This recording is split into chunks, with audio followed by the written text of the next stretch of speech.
Please छोड़ दो मुझे।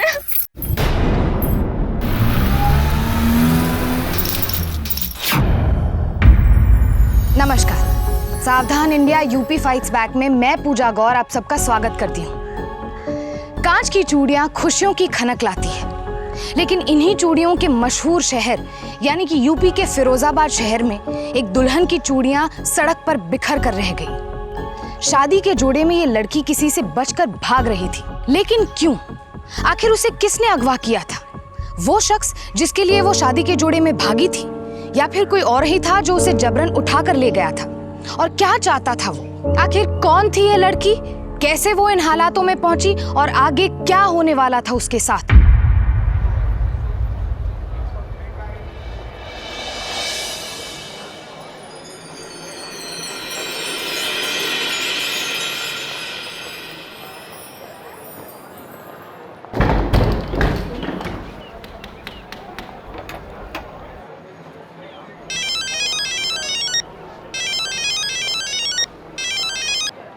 हेलो, कहाँ हैं आप? सब लोग पूछ रहे हैं और मैं। अरे भाई पहुंच रहा हूँ। वो जया बिटिया के लिए जो मैंने अपने हाथों से चूड़ियां बनाई थी ना, वो दुकान में रह गई थी। आप जल्दी आ जाइए। बस पहुंचा समझो। हेलो,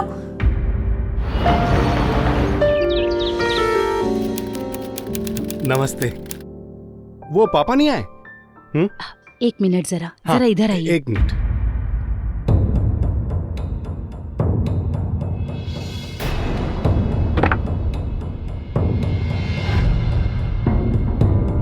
मेहमान पूछ रहे थे, मैंने तो कह दिया सबसे कि जया अपनी सहेलियों के साथ ब्यूटी पार्लर गई है, पर कब तक छुपाएंगे? कब से गए हुए वो? 1 घंटे पहले देखा था, फिर मैं अपने कामकाज पे लग गई। वापस आकर देखा तो वो अपने कमरे में नहीं थी। पूरा घर छान मारा, पर कहीं उसका कुछ पता नहीं चला। सहेलियों से पूछा, कहीं वो।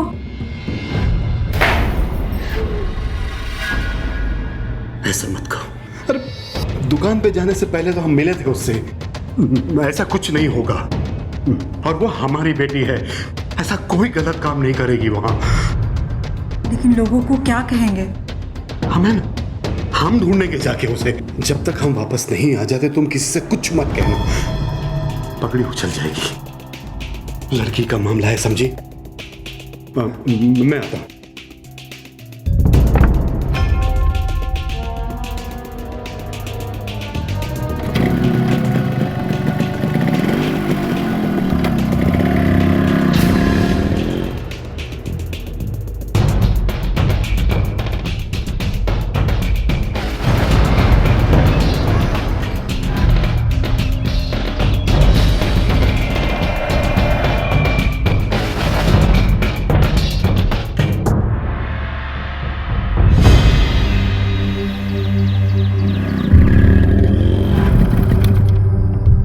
कुछ पता चला? पूछा आपने किसी से? आसपास की हर जगह, हर नुक्कड़, हर गली में हमने तलाश किया, कहीं कोई पता नहीं चला उसका। और पूछता भी तो क्या पूछता मैं कि हमारी बेटी शादी के मंडप से गायब हो गई, आपने देखा क्या? हमारा तो मन चाह रहा था कि हम चीखे चिल्लाए ताकि वो हमारी आवाज सुन ले। हमारी तो कुछ समझ में नहीं आ रहा।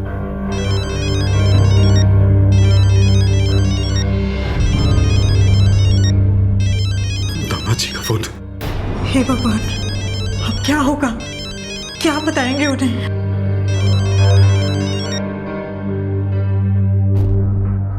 हेलो पापा जी प्रणाम। सारी तैयारियां हो गई है ना? बेटा जया जया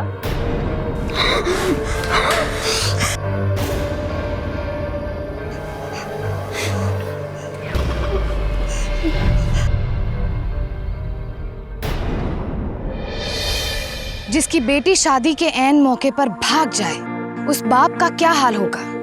उसकी माँ पर क्या गुजरेगी?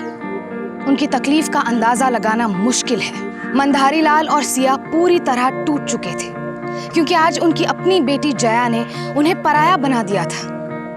अपने माँ बाप के सारे सपनों को तोड़कर, उनकी आंखों में आंसू और शर्मिंदगी भरकर वो घर छोड़कर भाग चुकी थी। मंधारी लाल ने बड़े चाव से अपनी बेटी की शादी के लिए खुद अपने हाथों से चूड़ियां बनाई थी, पर आज वो ये तक नहीं जानते थे कि उनकी बेटी कहाँ और किस हाल में होगी। बच्चों को प्यार करने के साथ साथ उन्हें समझना भी बेहद जरूरी है। अगर जया के माँ बाप ने उसके मन की बात समझी होती तो शायद आज वो इस तरह से न भागती। लेकिन अब यहाँ सवाल ये था कि जया ने आखिर ये कदम क्यों उठाया?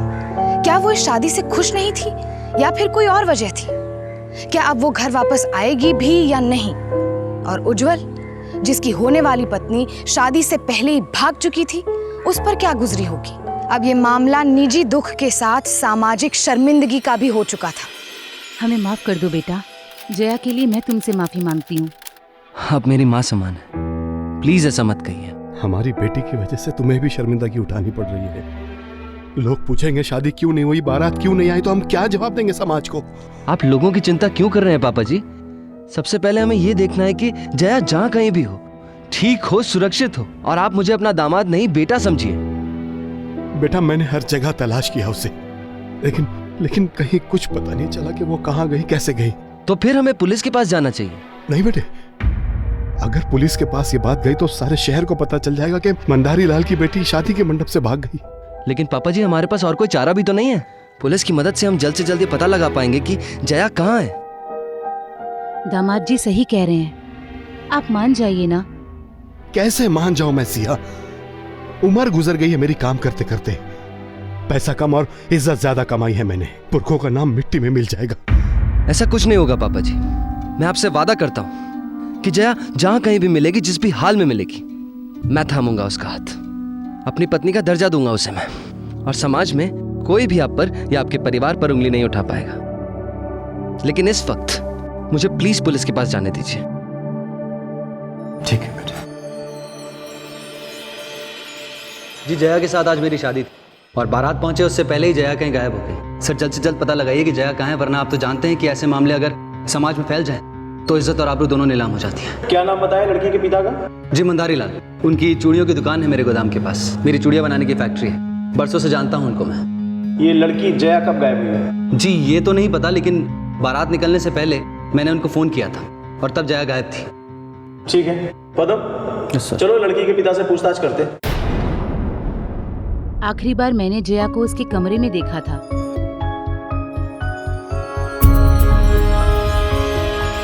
बहुत सुंदर लग रही है मेरी बेटी, पर एक कमी है। अपने पापा के हाथों की बनी हुई चूड़ियां पहन ले, फिर पूरी दुल्हनिया दिखेगी। मैं मेहमानों को देख कर आती हूँ। हाँ,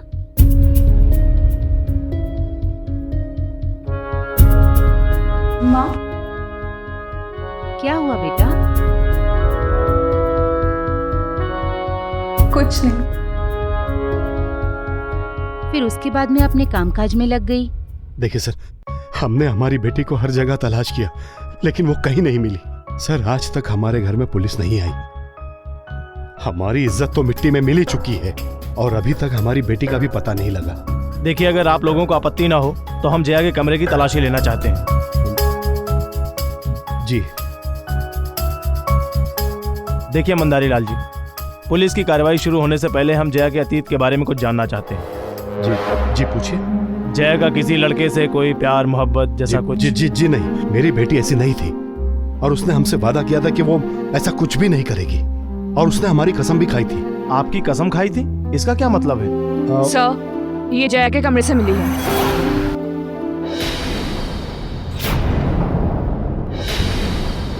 कुछ खास नहीं लिखा है। इसमें लिखा है कि मुझे माफ कर दीजिए, मैं ये शादी नहीं कर सकती। सर जी, ये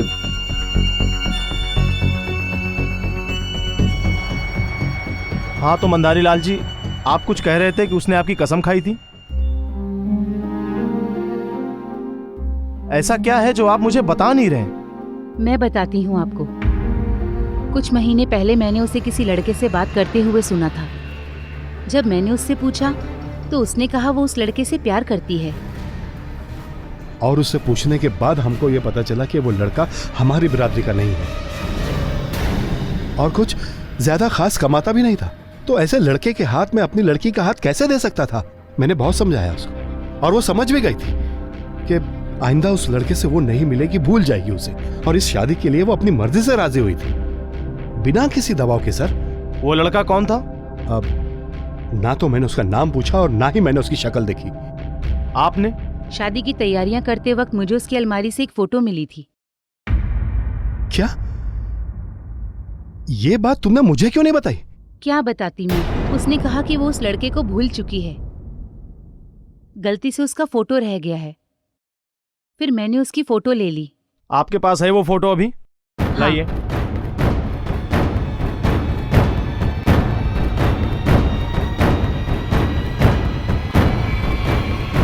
सर दिखाइए एक सेकंड। मैं तो जानता हूं इसे, ये तो मिथिलेश है। मिथिलेश? आप कैसे जानते हैं इसे? मेरी फैक्ट्री में मजदूरी करता है। छोड़ूंगा नहीं इसे।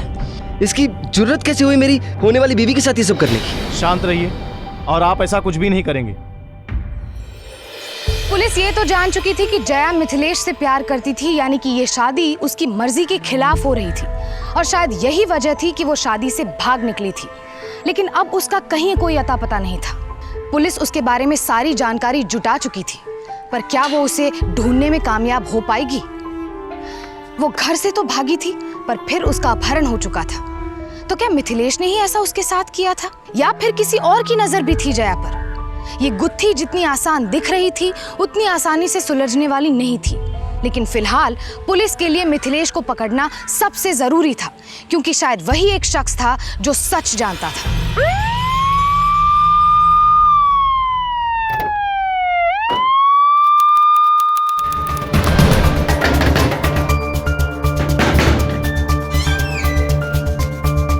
क्या हुआ था? ये आप ही का बेटा है? हाँ, क्या मिथिलेश से कोई भूल हो गई क्या? तुम्हारा बेटा मंदारी लाल की बेटी को लेके छू हो गया है। क्या? कहाँ है वो? साहब, आपको कोई गलत फहमी हुई? हमें कोई गलतफहमी नहीं हुई है। साफ साफ बताओ कहाँ है वो? साहब, मुझे नहीं मालूम। वो ऊपर के कमरे में रहता है, कब आता है कब जाता है, हमें इस बारे में कुछ पता नहीं साहब। कोई बात नहीं, हम पता कर लेंगे। आ जाओ। देखो, पूरा घर छान मारो, कहीं ना कहीं कोई ना कोई सुराग जरूर मिलेगा। ढूंढो।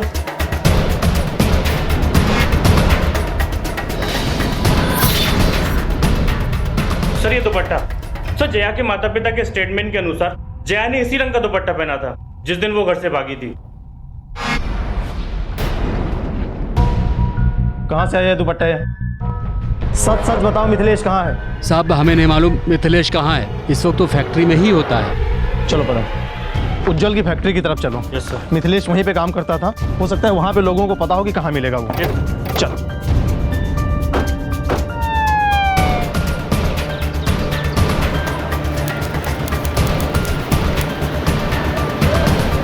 हाँ साहब, मिथिलेश मेरे साथ ही काम करता था, आज काम पर नहीं आया। कोई और ठिकाना है उसका? क्या किया उसने? आज सब लोग उसी को पूछ रहे हैं। सब लोग? और कौन पूछ रहा था? उज्जवल बाबू और उनके ससुर जी भी आए थे कुछ देर पहले। क्या कहा तुमने उनको? यही कि जितना वक्त वो घर पर रहता था उतना ही वो अपने दोस्त के घर पर भी रहता था, खास करके जब वो नाइट शिफ्ट पर जाता था। उसके दोस्त का घर कहाँ है? जोधा बस्ती में है साहब। ठीक है। रुक जा वरना नहीं छोड़ूंगा तेरे को। अरे उज्जवल, बता जया का है, बता नमक हराम। मैंने तुझे अपनी फैक्ट्री में काम करने दिया और तूने जया को गायब कर दिया। जया मुझे नहीं पता। तेरे को नहीं पता का क्या मतलब है? मुझे नहीं पता कहाँ है जया? बता कहाँ है जया? उज्जवल बाबू रुक जाओ, छोड़ो। आप कानून को अपने हाथ में मत लीजिए। इसको तो हम थाने लेकर चलेंगे, वहां उगलवाएंगे जया कहाँ है। बता मेरी बेटी कहाँ है? कहाँ है मेरी बेटी? साहब पूछे ना मेरी बेटी कहाँ है? पूछे ना मेरी बेटी कहाँ है? साहब, मुझे नहीं पता जया कहाँ है। झूठ मत बोल, ये दुपट्टा मैं तेरे घर से लाया।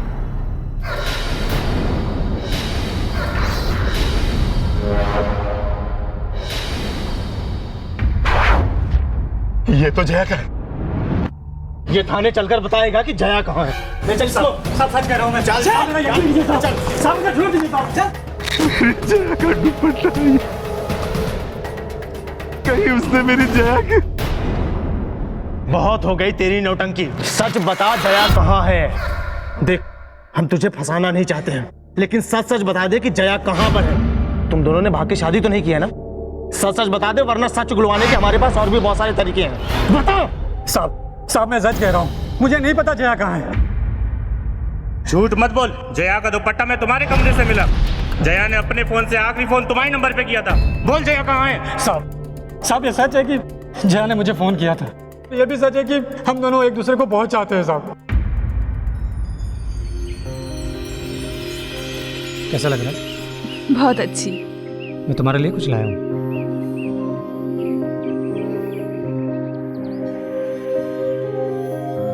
चूड़ियाँ। मिथिलेश, मुझे जाना होगा। मैं ये चूड़ियाँ पहनना चाहती हूँ, लेकिन हमेशा हमेशा के लिए, यूँ चोरी छिपे नहीं। और मैं जानती हूँ कि मेरे पापा हमारी शादी के लिए कभी नहीं मानेंगे। आई एम रियली सॉरी, पर मुझे जाना होगा। मैं ये चूड़ियाँ नहीं ले सकती।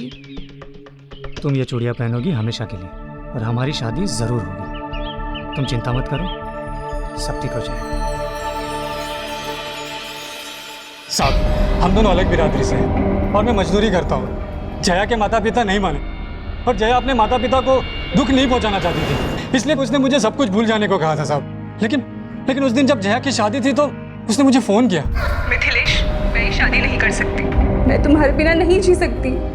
मैं जानती हूँ इस शादी से ना ही मैं खुश रहूंगी और ना ही उज्जवल जी। क्या तुम उस पुलिया के नीचे आ सकती हो?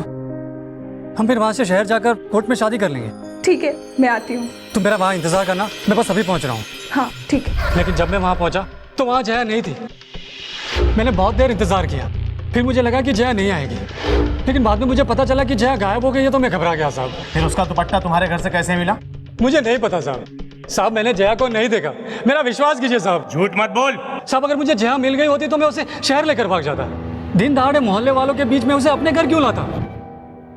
मैं अपने दोस्त के घर था साहब। आप किसी से भी पूछ लीजिए, किसी ने तो देखा होगा ना मुझे जया के साथ। पापा जी, मैं आपके साथ हूं। मिथिलेश से पुलिस सच उगलवा कर रहेगी, आप चिंता मत करिए। कुछ पता चला जया के बारे में? पुलिस पूछताछ कर रही है मिथिलेश से। हमारी बेटी जया का दुपट्टा मिला है मिथिलेश के घर से।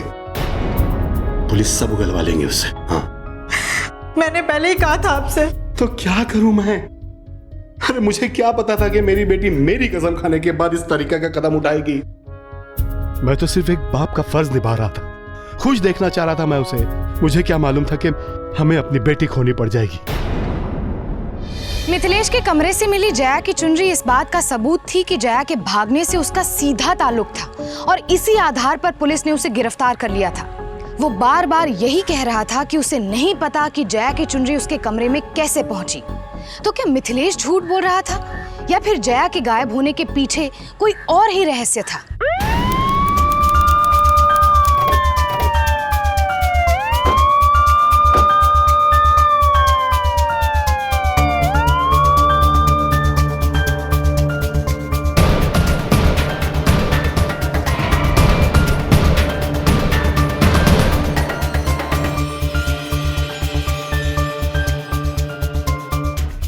अगर जया और मिथिलेश यहाँ मिलने वाले थे तो जया को यहाँ तक पहुँचने में आधे घंटे ज़्यादा नहीं लगना चाहिए। सर, मैंने मिथिलेश के दोस्त और उसके मोहल्ले में सबसे बात की, लेकिन किसी ने जया और मिथिलेश को साथ में नहीं देखा। दिन का वक्त था सर, काफ़ी भरा हुआ इलाका है। सर, मुझे लगता है कि अगर वो दोनों साथ होते तो किसी न किसी ने तो उनको ज़रूर देखा होता। सर, मिथिलेश के बयान के मुताबिक वो सारा दिन अपने दोस्तों के घर पर ही था। अगर मिथिलेश अपने दोस्त के घर पर था तो उसे यहाँ तक पहुँचने में कम से कम 1 घंटा लगना चाहिए। मतलब कि जया उससे पहले यहाँ पहुँची होगी। सर, होना तो यही चाहिए था, पर मुझे मिथिलेश ने बताया कि जब वो यहाँ पहुँचा तब जया यहाँ नहीं थी। पदम, हमें भी तो नहीं पता है कि जया यहाँ तक पहुँची थी भी या नहीं। सर, ये टूटी हुई चूड़ियाँ। पदम, फिरोजाबाद है, चूड़ियों का शहर है। किसी भी दुकानदार के हाथ से आते जाते गिर गई होगी, टूट गई होगी, इसमें ताज्जुब की क्या बात है? पर सर, इस पर खून लगा हुआ है।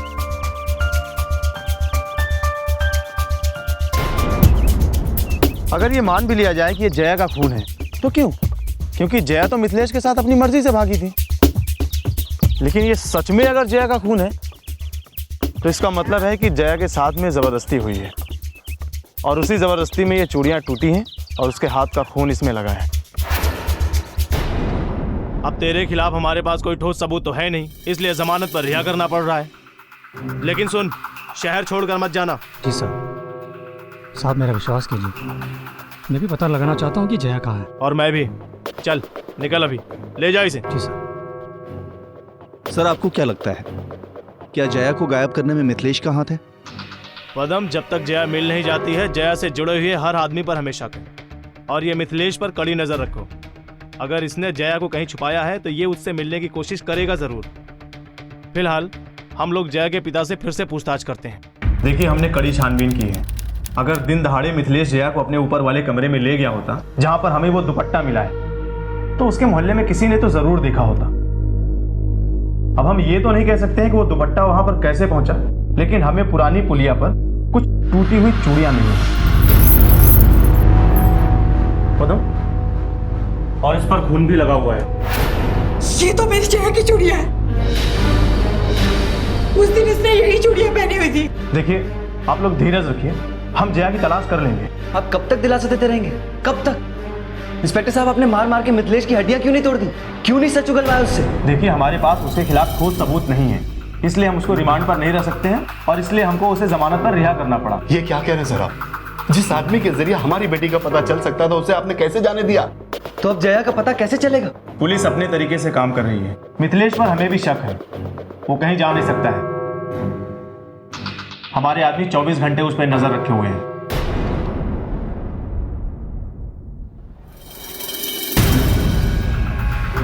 सर, मिथिलेश अभी अपने घर पर ही है और हमारे आदमी भी वहीं पे हैं। जब तक मिथिलेश कुछ बताता नहीं है, हम हाथ पर हाथ रखे नहीं बैठ सकते। जया का पता लगाने के लिए कुछ ना कुछ गणित तो भिड़ाना पड़ेगा।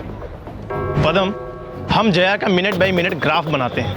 जया की मां ने दिन में 11 बजे जया को आखिरी बार यहाँ देखा था। जया ने 11:30 बजे मिथिलेश को फ़ोन किया था। उस समय मोबाइल GPS के हिसाब से मिथिलेश अपने दोस्त के घर पर था यहाँ। ये वो पुलिया है जहाँ पर मिथिलेश और जया मिलने वाले थे। मिथिलेश अगर अपने दोस्त के घर से इस पुलिया पर आता है तो उसे लगेगा कम से कम 1 घंटा, मतलब वो 12:30 बजे यहाँ पहुँचा होगा। उस समय जया यहाँ नहीं थी। सर, जया के घर से इस पुलिया का सबसे नजदीक रास्ता ये है जहाँ इतने लोग भी नहीं रहते। सर, इस मैप के अनुसार तो जया को 12 बजे इस पुलिया पर आ जाना चाहिए था। और मिथिलेश के हिसाब से जब वो 12:30 बजे यहाँ पहुँचा तो जया यहाँ पर नहीं थी। इसका मतलब है कि कोई और है जिसे जया के बारे में पता था कि वो इस पुलिया पर आने वाली है। या तो किसी ने जया का पीछा किया होगा, या फिर कोई वो जिसे जया के बारे में सब कुछ पता है। एक काम करते हैं पदम, जया की जिंदगी से जुड़े हुए हर शख्स से पूछताछ करते हैं कि वो 11 से 12:30 के बीच में कहाँ था। कोई तो है जो झूठ बोल रहा है।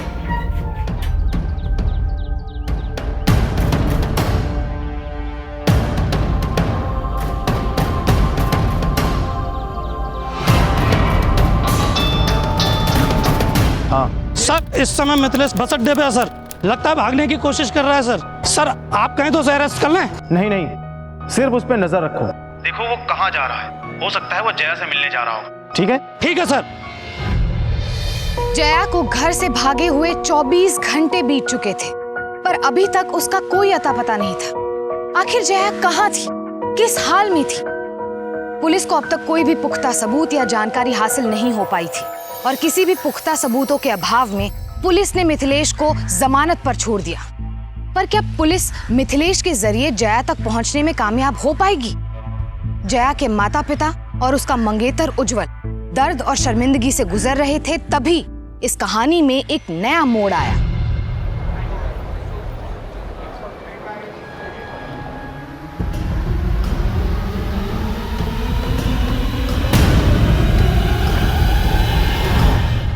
क्या मंदारी लाल की किसी से कोई दुश्मनी थी या कोई ऐसा था जो जया को नुकसान पहुंचाना चाहता हो? सर, बाजार में ये अफवाह फैली हुई है कि कुछ वक्त पहले जया ने बीच मार्केट में किसी को थप्पड़ मारा था। कौन था वो? सर, वो तो हमें पता नहीं सर।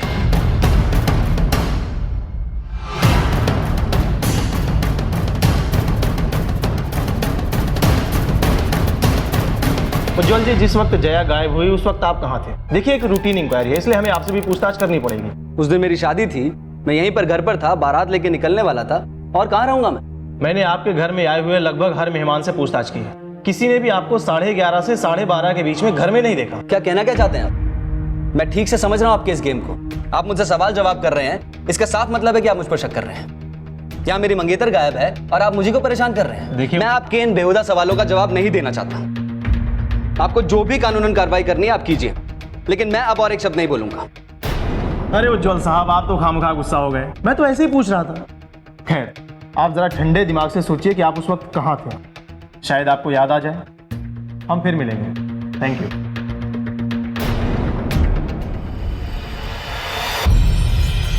सर, उसका पीछा करते हुए हम लोग माखनपुर तक आ गए हैं। सर 5 मिनट के लिए आंखों से दूर हो गया था सर, फिर वो नजर आ गया दोबारा। सर लगता है वो फिरोजाबाद वापस जा रहा है सर। उसका पीछा करो और उसकी हर हरकत को नोट करो। ठीक है सर।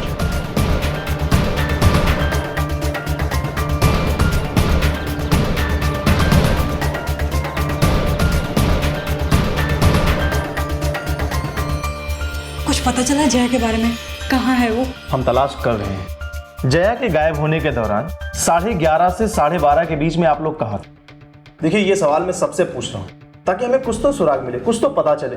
और यही सवाल पूछने के लिए हम उज्जवल जी से भी मिले थे, मगर उन्होंने हमारे सवाल का जवाब नहीं दिया। वो गुस्सा हो गए।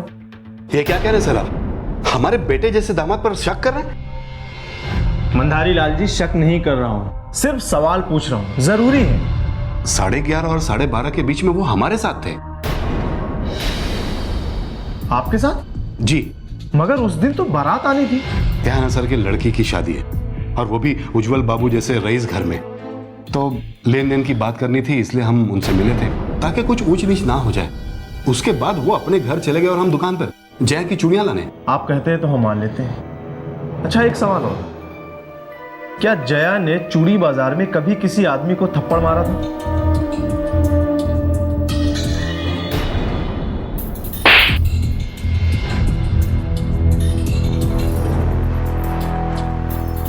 जी सर। लेकिन आप ऐसा क्यों पूछ रहे हैं? कहीं उसने जया को? हो सकता है। अरे नहीं साहब, वो तो लखन सिंह था। उसने जया के साथ मार्केट में कुछ बदतमीजी की थी। उसके बाद जया ने उसे थप्पड़ मार दिया, लेकिन उसके बाद वो खुद घर आकर हम लोगों से पैरों पे गिरकर माफी मांगा था। लेकिन सर, ये तो कई महीनों पुरानी बात है। उसके बाद ऐसा कुछ भी नहीं हुआ। ठीक है, अभी मैं चलता हूं। कहीं लखन सिंह ने? नहीं, ऐसा कुछ भी नहीं हुआ होगा। वो जहां भी होगी ना, ठीक होगी। हमारे और हमारे दामाद जी के बीच में तो कोई लेन देन की बात नहीं हुई थी ना। फिर आपने ऐसा क्यों कहा? और आखिर दामाद जी ने पुलिस को क्यों नहीं बताया कि उस दिन वो 1 घंटे के लिए? सिया, वो हमारे बेटे जैसे हैं। क्या कुछ नहीं किया उन्होंने हमारे लिए? कहीं फंस गए होंगे। और तुम क्या चाहती हो कि इस पूरी छानबीन में मैं उनका नाम बदनाम होने दूं? सब ठीक हो जाएगा। तो मैंने पुलिया के दोनों रहते लोगों से बात की, लेकिन किसी ने जया और मिथिलेश को देखा ही नहीं। सर, एक दुकानदार ने वहाँ किसी झगड़े की आवाज़ सुनी। सर, जब तक कि वो दुकानदार बाहर आया, कोई गाड़ी लेके जा चुका था और उसके तुरंत बाद एक और गाड़ी वहाँ से गुजरी। अच्छा, कितने बजे हुआ है सब?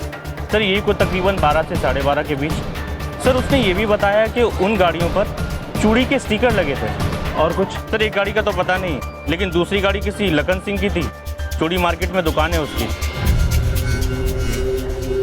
तुम लखन हो? हाँ, क्यों?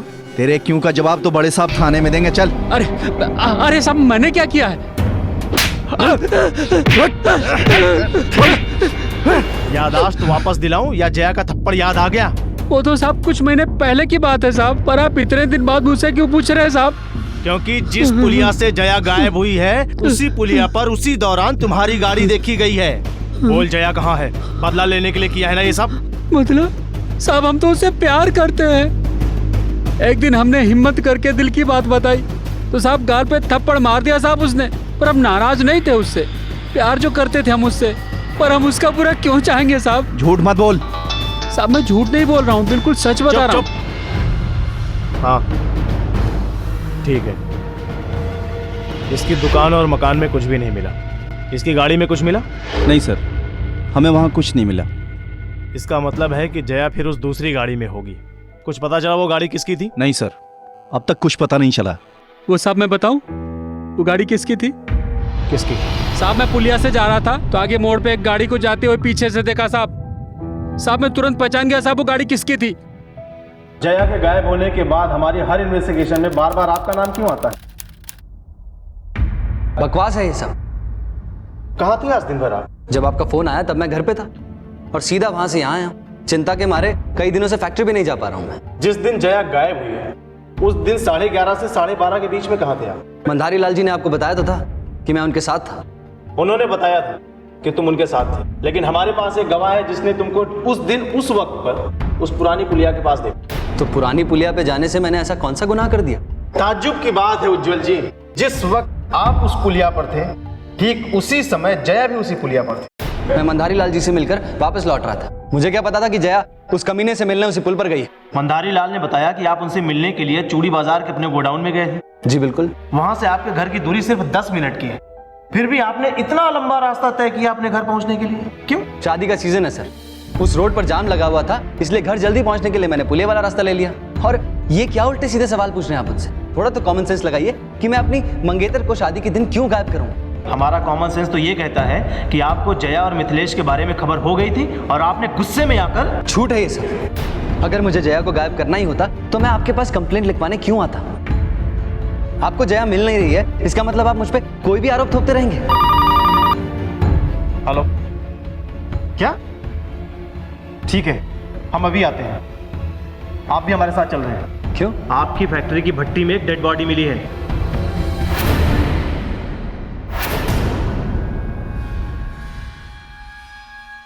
पदम, ये डेड बॉडी तो किसी लड़की की ही लगती है, लेकिन ये जया की डेड बॉडी है, इस बारे में कहना अभी मुश्किल है। डीएनए रिपोर्ट के बाद ही कुछ कहा जा सकता है। तुमने कब देखा इसे? हम सब खाने की छुट्टी पर थे साहब।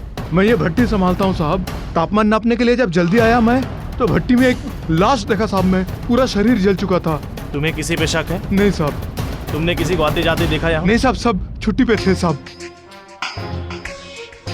पदम, तुम लोग बाकी मजदूरों से पूछताछ करो, आसपास के लोगों से पूछताछ करो, शायद कुछ पता चले। जाओ। इंस्पेक्टर साहब, ये मेरी जया नहीं है ना? उज्जवल जी, बॉडी पूरी तरह से जल चुकी है, इसलिए कंफर्म कहना बहुत मुश्किल है कि यह जया है या नहीं, लेकिन लगता है कि यह जया की ही डेड बॉडी है। आई एम सॉरी उज्जवल जी, हमने आप पर शक किया, क्योंकि जिस वक्त ये हादसा हुआ उस समय तो आप हमारे साथ थे। मुझे कोई फर्क नहीं पड़ता कि आप मुझ पर शक करें ना करें, लेकिन अगर ये जया की डेड बॉडी निकली तो मैं मंदारी लाल जी और मम्मी जी को क्या जवाब दूंगा? मार डाला मेरी बेटी को, मार डाला मेरी जया को।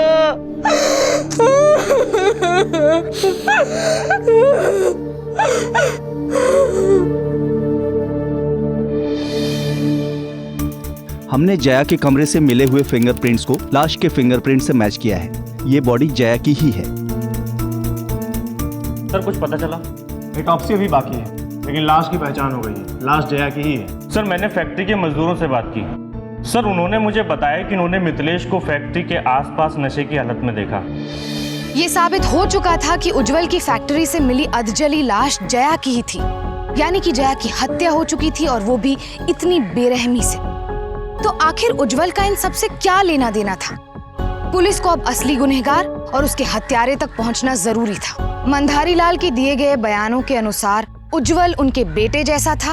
लखन पहले ही अपनी गलती की माफी मांग चुका था और मिथिलेश के खिलाफ एक भी सबूत नहीं था। तो आखिर इन सब के पीछे कौन था, और क्या पुलिस मौजूदा सबूतों के आधार पर असली गुनहगार तक पहुंचने में कामयाब हो पाएगी?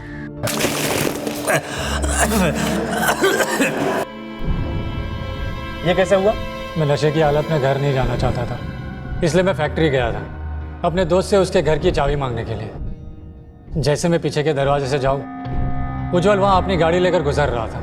उसने मुझे देखा और गुस्से में बहुत मारा साहब। सच सच बोल, कहानी मत बना। उज्जवल कल फैक्ट्री गया ही नहीं, सच बोल वरना मार डालो साहब, फांसी पर चढ़ा दो, कोई फर्क नहीं पड़ता। जब मेरी जया ही नहीं रही तो मैं जीकर क्या करूंगा साहब? लेकिन मैंने आज तक जो भी कहा सब सच कहा साहब, सब सच कहा। मिथिलेश कह रहा है कि कल उज्जवल ने उसे फैक्ट्री में पीटा। उज्जवल कह रहा है कि वो कल फैक्ट्री गया ही नहीं था, वो घर से सीधे पुलिस स्टेशन में आ गया। अब समझ में नहीं आ रहा है कौन सच बोल रहा है कौन झूठ बोल रहा है। मैं समझा नहीं, आप कह रहे हैं कि जया की मौत कल नहीं हुई? जी, जया की मौत ठीक उसी दिन हुई थी जिस दिन जया गायब हुई थी। जो हाथ जला नहीं था उसमें कांच की चूड़ी के छोटे छोटे टुकड़े इतने गड़े हुए थे मानो किसी ने उसे कांच की चादर पर लिटाया हो। ये भी तो हो सकता है कि जब उसकी लाश को भट्टी में डाला गया हो तो ये टुकड़े तब गड़ गए। नामुमकिन, ये टुकड़े उसकी चमड़ी की मांसपेशियों को काट कर गहराई तक गड़े हुए थे। सर, ये एक ही सूरत में हो सकता है। लाश को कातिल ने कांच के चूरे के साथ किसी एयरटाइट बैग में बंद कर रखा हो, ताकि बदबू न फैले। जी, और कुछ केमिकल भी उसकी चमड़ी से मिले, ये केमिकल कांच की चूड़ियों में रंग बनाने के लिए उपयोग किया जाता है। मतलब ये है कि जया को जिसने भी मारा है वो कांच की चूड़ियों के बिजनेस से जुड़ा हो सकता है। जी हाँ, सबूत तो इसी ओर इशारा करते हैं। मुझे बस अपनी बेटी को विधि पूर्वक विदा करना है, उसका अंतिम संस्कार करना है। प्लीज संभालिए अपने आप को। उज्जवल बाबू, मिथिलेश तो सच नहीं बोल रहा है, आप क्यों नहीं बोल देते? क्या क्या मतलब है आपका? आप जरा अपनी गाड़ी की चाबी देंगे?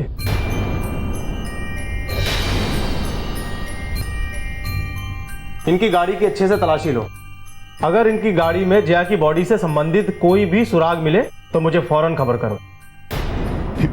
ये क्या कह रहे हैं सर आप? बताता हूं।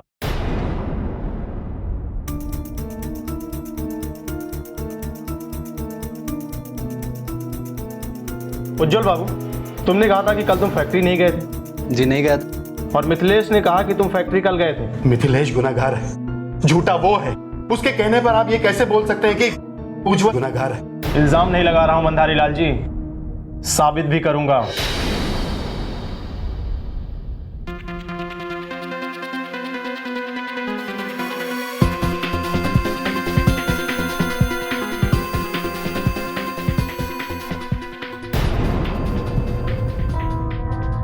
ओके, इनकी गाड़ी से जया के खून के धब्बे मिले हैं।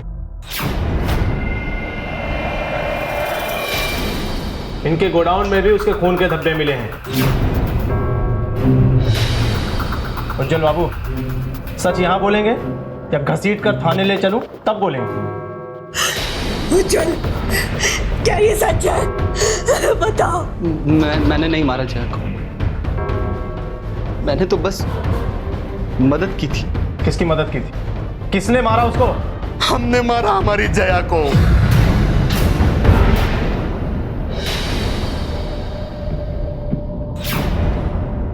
जया की शादी उज्जवल बाबू से हो जाए, ये हमारे लिए बहुत जरूरी था। कारोबार में घाटे के कारण हम गले तक कर्जे में डूबे हुए थे। इस कर्जे से हमें सिर्फ और सिर्फ उज्जवल बाबू ही निकाल सकते थे। ये लीजिए चेक, आपके कर्जे की भरपाई मैं कर दूंगा। मुझे जया पसंद है, आप बस उसकी शादी मुझसे करवा दीजिए।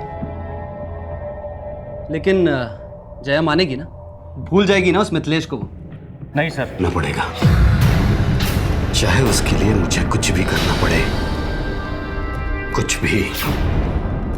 हमने कह दीजिए कि ये सब झूठ है। मैं आपको छोड़ूंगी नहीं, मैं आपको छोड़ूंगी नहीं। मेरी बेटी थी वो, हमारी बेटी, और आपने उसको भी मार दिया। क्यों किया? क्योंकि वो हमारी बेटी थी। उसने हमसे वादा किया था, कसम खाई थी हमारी कि वो मिथिलेश को भूल जाएगी, पर उसने ऐसा नहीं किया। उसने हमारी जगह मिथिलेश को चुना। धोखा दिया उसने हमें, धोखा दिया। मिथिलेश, मैं ये शादी नहीं कर सकती। मैं तुम्हारे बिना नहीं जी सकती। मैं जानती हूँ इस शादी से ना ही मैं खुश रहूंगी और ना ही उज्जवल जी। हाँ ठीक है, मैं आती हूँ। जया से बात करके उसे प्यार से समझाया भी जा सकता था। मैं गुस्से में था, पर वो नहीं समझ रही थी, और मेरी भी समझ में नहीं आ रहा था कि मैं क्या करूं। तब मैंने उज्जवल को फोन किया और अपने पास बुलाया। उस मिथिलेश के साथ भागने की बात कर रही है वो, और अगर उसने ये कदम उठा लिया और घर की दहलीज पार कर लिए तो क्या करेंगे हम? तो फिर देख लेंगे, जो भी सही लगेगा वही करेंगे। उसके बाद क्या किया तुम दोनों ने? हम लोगों ने देखा कि जया घर से भाग रही है। हम लोगों ने उसका पीछा किया। जया भागकर पुरानी पुलिया के नीचे जाकर छुप गई। उसे समझाना बहुत जरूरी था, हम सिर्फ समझाने ही गए थे उसे।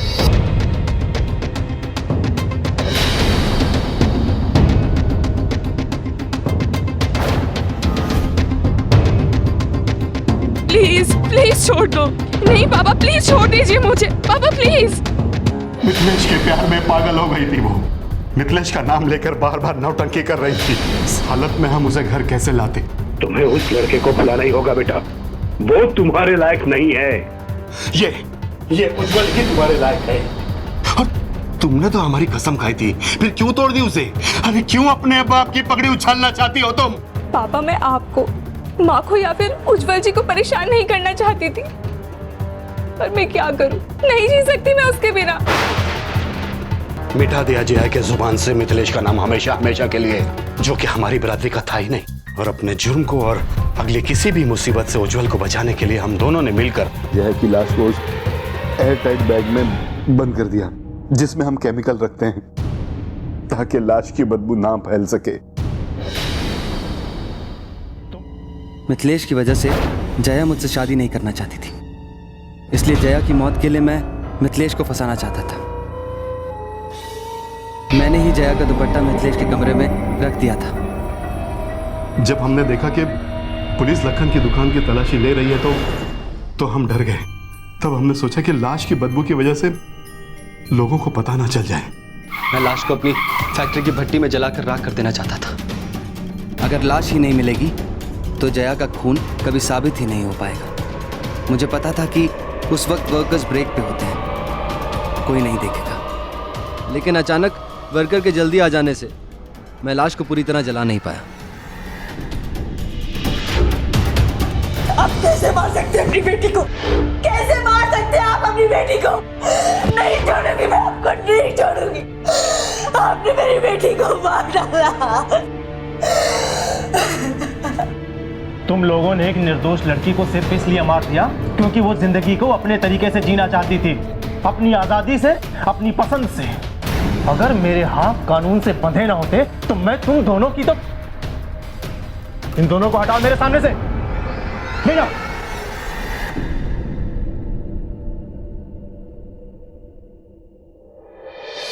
माँ बाप हमेशा अपने बच्चों का भला ही चाहते हैं और अपनी बेटी के लिए सबसे अच्छा दामाद ही चुनना चाहते हैं। पर जिसकी शादी है, क्या उसे इतना हक भी नहीं कि वो अपनी जिंदगी का सबसे अहम फैसला खुद कर सके? और उसे जन्म देने वाले को ये हक किसने दिया कि वो उसके जीने का अधिकार ही छीन ले, वो भी समाज में अपनी झूठी इज्जत के चलते? मंधारी लाल को सिर्फ समाज में अपनी झूठी इज्जत की ही नहीं बल्कि अपने बिजनेस का भी ख्याल था। वो इस शादी के जरिए अपने कारोबार में फायदा चाहते थे। आखिर ये कैसा प्यार हुआ जो अपनी बेटी की खुशियों का सौदा कर रहा था? मंधारी लाल को अपनी बेटी की हत्या करने के जुर्म में आईपीसी की धारा 302 के तहत उम्र कैद की सजा सुनाई गई और उज्जवल को इस हत्या में शामिल होने के लिए आईपीसी की धारा 120B के तहत 7 साल की सजा सुनाई गई। सबसे बड़ी हैरानी की बात तो यह है कि ऑनर किलिंग के मामले में कानून की सख्ती होने के बावजूद इन हत्याओं और जुल्मों का सिलसिला नहीं रुक रहा। कानून अपना काम कर रहा है, पर समाज के नागरिक होने के नाते ये हमारी भी जिम्मेदारी बनती है कि हम लोगों को उनके बच्चों के प्रति ऐसा कोई भी गलत कदम उठाने से रोकें। शिक्षा और जागरूकता के जरिए ही ऑनर किलिंग के इस शर्मनाक अपराध को रोका जा सकता है। फिर होगी आपसे मुलाकात जुर्म से जंग की ऐसी ही बेमिसाल कहानी के साथ। तब तक सावधान इंडिया, यूपी फाइट्स बैक। जुर्म से जंग जारी है, अब यूपी की बारी है।